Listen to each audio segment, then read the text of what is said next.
Joining me now, Ohio Congressman Jim Jordan, House Judiciary Committee Chair. Congressman, now, given Letitia James's crusade against Trump, where no benefit, by the way, in that case, no benefit accrued to Trump, and choose this novel application of a fraud statute, shouldn't an investigation go forward here on a fairly straightforward issue? Well, it sure seems like, and this may be the biggest irony I've ever seen in American politics, that she's now, it looks like she's engaged in the same thing she charged President Trump with. I mean, turns out you can't have your principal residence in Virginia and be the Attorney General of New York. Turns out you can't on a mortgage form say that your dad is actually your husband, and you also can't say that you got a 4-unit property that's actually 5 units. Those are the 3 things that it looks like she did over a long period of time, and yet she had the gall to go after President Trump.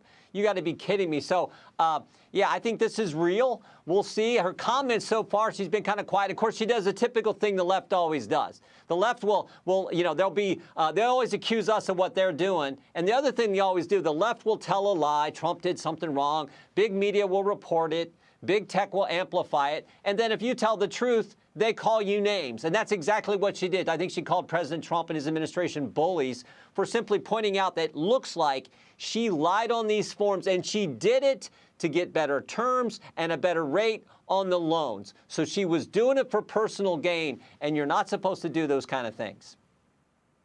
Yeah, well, these are allegations, and we'll see what happens. But, I mean, she did. No one is above the law, so she should be welcoming any investigation into this. And, Congressman, Attorney General James is now asking for money in the midst of all this. She's launched a fundraiser in the form of an event next Tuesday calling for contributions starting at $500, going all the way up to $18,000, which is the maximum allowed by New York state law. Wow. Yeah, I mean, yeah, this is you know, I guess typical activity from Letitia. Remember, she campaigned on that she was going to go after President Trump. This was a classic case of pick the person and go find the crime. Now, I don't think there was any crime there, but she did. Maybe the appropriate penalty for her, if the DOJ prosecutes, maybe the appropriate penalty for her is $350 million fine, because that's what President Trump had to pay, for goodness sake. Congressman, I just find this Tish story delish. Great to see you. Have a happy Easter. You too. Hey, Sean Hannity here. Hey, click here to subscribe to Fox News YouTube page and catch our hottest interviews and most compelling analysis. You will not get it anywhere else.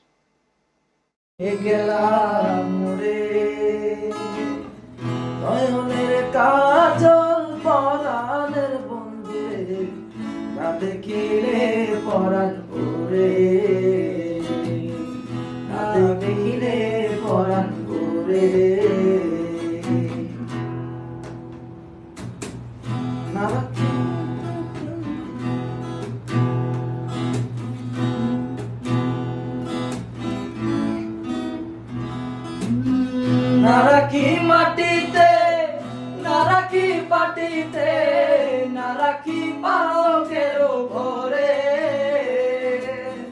নারাকি মাটিতে নারাকি পাটিতে নারাকি পালকের ঘরে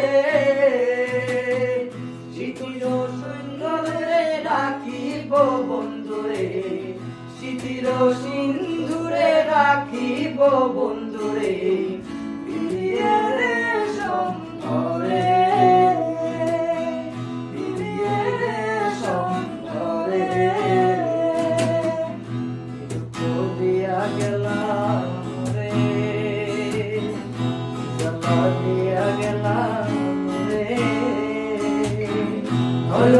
কাজল পরাণের বন্ধুরে না দেখিলে পরাণ করে না দেখিলে পরাণ করে না দেখিলে পরাণ করে কি জানাতে গাছ বন্ধু পরবাসী পরে ঘরে আসি এত ঘুমে কেন ধরে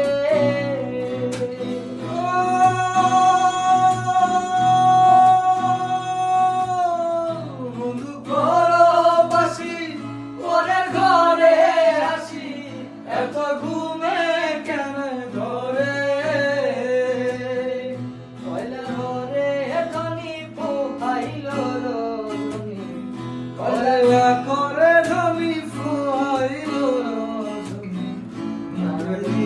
দিনের ডরে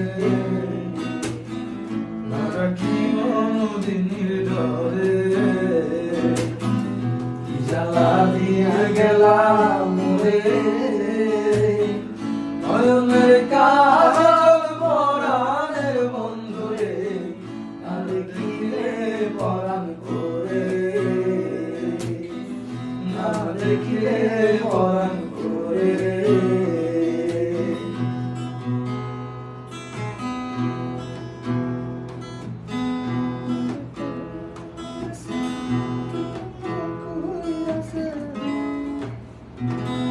কি জানি লেখটা নারী প্রেম নারী প্রেম গেছে কিন্তু না কই আছে বস্ত্র কষি কষি পরে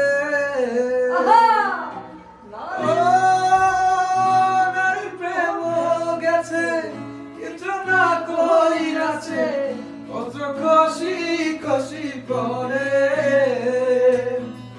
কহে আসকহরালি সাধু শত জানি কহে আসকহরালি কহে আসকহরালি সাধু শত জানি উদাসী বানাইল মোরে উদাসী বানাইল মোরে কি জ্বালা দিয়া গেলাম মোরে নয়নের কাজল পরাণের বন্ধুরে না দেখিলে পরাণ করে